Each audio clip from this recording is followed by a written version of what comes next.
Pagi menjelang begitu terik, terlihat dari sang cakrawala menyemburkan cahaya sinar mentarinya yang begitu menyengat di kulit.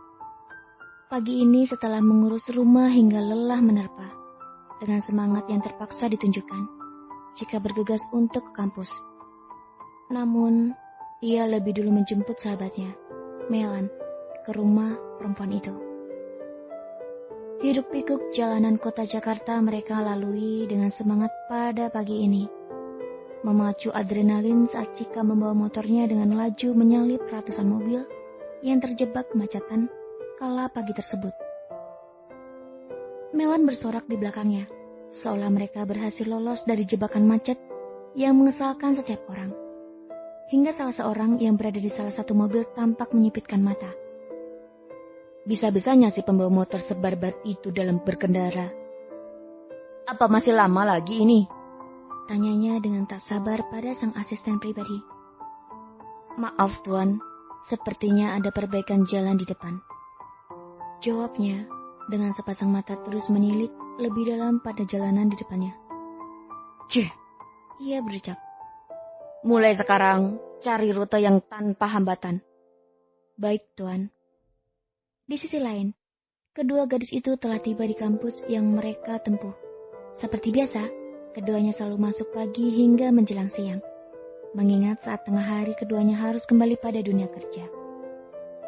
Tak berapa lama dosen pun masuk. Seluruh mahasiswa tata boga harus melalui awal baru dengan teori hingga berujung pada praktik.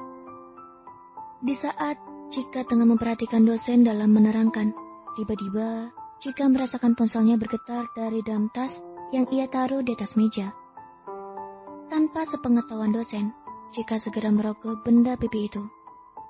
Gadis itu mengerti heran, nomor tanpa nama tengah memenuhi layarnya. Siapa ya? Gumamnya masih memandang layar itu. Cika yang tidak ingin mempedulikannya menolak panggilan tersebut. Namun sial, nomor itu kembali mengganggunya. Halo, siapa ya? Tanya Cika, membelankan suara. Hah? Maaf, saya masih ada kuliah. Ya, baiklah. Cika memutar bola mata, jengah, hingga panggilan tersebut diputuskan secara sepihak oleh orang tersebut. Siapa? Tanya Melan. Ia turut memperhatikan Cika tadi. Orang gila? Hah? Shh. Cika menyuruh Melan untuk diam saja, kembali memperhatikan dosen hingga mereka semua mulai melakukan praktikum memasak. Hari pun sudah semakin siang. Hari pertama awalan baru setelah weekend telah mereka lalui dengan lancar dan ilmu yang bertambah. Fakultas ini memang tidak membosankan bagi yang hobi dalam masak-memasak. Praktikum membuat semuanya terasa menyenangkan dan melatih kemampuan dalam berkarya dan meracik sesuatu. Seperti biasa, sebelum ke kafe tempat ia bekerja, Cika lebih dulu mengantarkan Melan ke Yuda Group. Namun untuk hari ini gadis itu tidak langsung pergi, melainkan ia menerobos masuk ke dalam lobi. Hal itu membuat Melan mengernyit heran. Cika, kamu mau ngapain? Teriak Melan saat wanita itu ingin masuk ke dalam gedung tersebut. Ah, iya, aku lupa. Mau nemuin bosmu yang datar itu. Oh iya, masalah uang itu. Begitu deh, aku masuk dulu. Kamu lanjutin pekerjaannya ya? Oke deh. Dan sahabat karib itu pun berpisah arah saat itu juga. Cika terpana melihat area dalam gedung tersebut. Desain modern yang begitu melekat pada tubuh gedung tersebut. Lantai marmer yang begitu bening. Jelas sekali pekerjaannya tekun sekali. Cika terpana sebentar, namun sejurus itu ia kembali sadar dan menanyakan letak ruang presiden kepada salah seorang resepsionis. Kini Cika berada di depan ruangan itu. Setelah mendapatkan izin dari sang sekretaris, Cika pun mengetuk pintu itu beberapa kali. Masuk! Teriak seseorang dari dalam. Cika memberanikan diri mendorong pintu tersebut hingga tatapannya terpaku pada sosok pria dingin nan datar, tengah sibuk dengan dokumennya di meja. Permisi. Ya, marilah. Galak sekali dia, batin Cika. Gadis itu pun mendekat, hingga tubuhnya telah berada di hadapan pria tersebut. Pria itu menghentikan sejenak kegiatannya.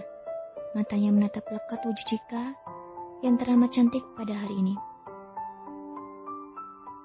Oke, baik. Intinya saja, maghrib nanti kita akan menikah. Dan jam istirahat nanti, kamu harap mengikuti asisten saya ke butik untuk fitting baju. Ucapnya tanpa basa-basi. Tentunya dengan wajah datar pria itu tanpa ekspresi. Sontak saja Cika terkejut mendengar penuturan pria itu. Apa? Maghrib nanti? Iya, dan saya harap keluargamu berlekas siap untuk hadir. Asisten saya akan menjemput kamu nanti sore.